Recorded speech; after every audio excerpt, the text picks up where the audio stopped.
દોસ્તો મારી ગુજ્જુની મોજ ચેનલમાં આપનું સ્વાગત છે। આજના વિડીયોમાં આપણે વાત કરવા જઈએ છીએ કે ઠાકોર ફેમિલીના આંગણે આવ્યા છે મહેમાન પાર્વતી ભાભીના સગા બહેન આવી ગયા છે। તેમના બહેન બનેવી અને ભાણાભાઈ કિંજલબેનના ઘરેથી ફાઇનલી આજે કોને કોને વિદાય લીધી, કિંજલબેન પાછા સાસરીએથી પિયર આવ્યા કે નહીં, અને તેમના બહેન આવ્યા તો અહીંયા રોકાવાના છે, કોને બોલાવવા માટે આવ્યા છે, કેટલું રોકાવાના છે, હવે તેમના મમ્મી પપ્પા ગયા છે તો ક્યારે આવવાના છે, એ બધા જ પ્રશ્નોના જવાબ મળશે તમને મારા આ વિડીયોમાં। મારી ચેનલ ઉપર નવા હોય તો ચેનલને ફટાફટ લાઈક શેર અને સબસ્ક્રાઇબ કરી દો। Full video in life of Thakor channel દોસ્તો ફૂલ વિડીયોની લિંક ડિસ્ક્રિપ્શનમાં મૂકેલી છે, ત્યાં જઈ તમે આખો વિડીયો વોચ કરી શકો છો। આવી ટૂંકી ટચુકડી લાઈવ લેટેસ્ટ ટ્રેન્ડિંગ માહિતી મેળવવા માટે કરી દો મારી ચેનલને ફટાફટ સબસ્ક્રાઇબ। તો ચાલો દોસ્તો વધારે રાહ ન જોતા આપણે વિડીયોની શરૂઆત કરી દઈએ છીએ। તો દોસ્તો તમે વિડીયોમાં લાઈવ નિહાળી રહ્યા છો કે આજે તો સંજયભાઈ અને રણજીતભાઈની સવાર પડી છે કિંજલબેની બાના ઘરે। કિંજલબેની બાએ સવારે મસ્ત મજાનો નાસ્તો તૈયાર કરી લીધો છે અને પછી બધા લોકો જઈ રહ્યા છે જ્યાં રમેલનો પ્રોગ્રામ હતો એ જગ્યાએ આજે ફૂલેકું છે। દોસ્તો ફૂલેકું એટલે શું તમને કોઈને ખબર છે? માતાજીના આ પ્રસંગમાં ફૂલેકું શબ્દનો અર્થ શું થાય છે? જે લોકોને ખબર હોય જલ્દીથી કોમેન્ટ કરો। દોસ્તો પછી આવી ગયા છે આ સરસ મજાના એક જગ્યાએ બગીચાવાળા પાર્કમાં, તો ત્યાં જઈ મસ્ત મજાની મોજ મસ્તી કરી પછી માતાજીના દર્શન કર્યા। જુઓ અહીંયા આ જગ્યાએ રમેલ રાખવામાં આવેલી હતી। ફાઇનલી જીગરકુમાર અને કિંજલબેની બા અહીંયા જ હતા। પછી ફાઇનલી તેમને આવજો જજો કહી હવે ઘરે જવા માટે નીકળી રહ્યા છે। તો જુઓ બધા લોકો તેમને મૂકવા માટે આવજો જજો કહેવા માટે આવી ગયા છે। ફાઇનલી પછી ત્યાંથી સંજયભાઈ રણજીતભાઈ બધા જ લોકોએ વિદાય લીધી, તખાભાઈ પણ તેમની સાથે હતા। જુઓ આ રહ્યા ગાડીમાં, કિંજલબેની બા સાસરીએ છે એટલે માથે સાડી રાખેલી છે, જીગરકુમાર પણ તેમની સાથે જ છે અને અત્યારે એમની તબિયત પણ સારી છે।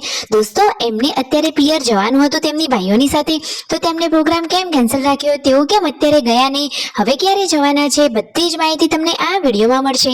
ફાઇનલી ઘરે જતી વખતે શાકભાજી ફ્રૂટ્સ બધી જ ખરીદી કરી લીધી છે। ફ્રૂટની લારી પરથી લઈ લીધી છે સરસ મજાની દ્રાક્ષ, જોતા જ મોઢામાં પાણી આવી જાય એટલી સરસ મજાની ખટ્ટી મીઠી દ્રાક્ષ છે। ફાઇનલી હવે ઘરે આવી ગયા છીએ।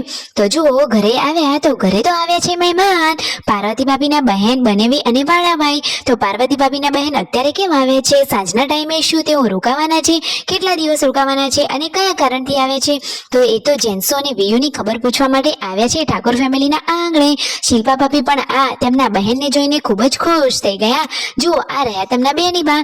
દોસ્તો એ તો સેમ ટુ સેમ પાર્વતી ભાભીની કાર્બન કોપી લાગે છે, સાચી વાત ને? શું તમને પાર્વતી ભાભી અને આ બહેન આવ્યા છે એમનું નામ આરતીબેન છે, તો બંનેનો ચહેરો મિલજુલ તો તમને લાગી રહ્યો છે કે નહીં? પછી જુઓ સાંજના ટાઈમે ચા નાસ્તો કરવા માટે બધા લોકો બેસી ગયા છે, મહેમાન શિલ્પા ભાભી અને પછી આવ્યા ઉષા ભાભી। તેમને પણ આવો કહેવા માટે આવવું પડે ને, એટલા માટે બેનને આવો કહેવા માટે આવી ગયા છે। તો જુઓ બધા જ અહીંયા હળી મળી ચા નાસ્તાની પાર્ટી કરી રહ્યા છે। હવે રાત્રે જમવામાં શું બનાવવું, તો બનાવી રહ્યા છે ભીંડાનું શાક, બાજરીના રોટલા। શિલ્પા ભાભી તો હવે એક્સરસાઇઝ ચાલુ કરી દીધી છે, હવે તેઓ તો વજન ઘટાડી રહ્યા છે। દોસ્તો કેવી કસરતો કરે છે તમને ખબર છે? અરે આપણી ચેનલ ઉપર એની પણ માહિતી ફટોફટ આવશે।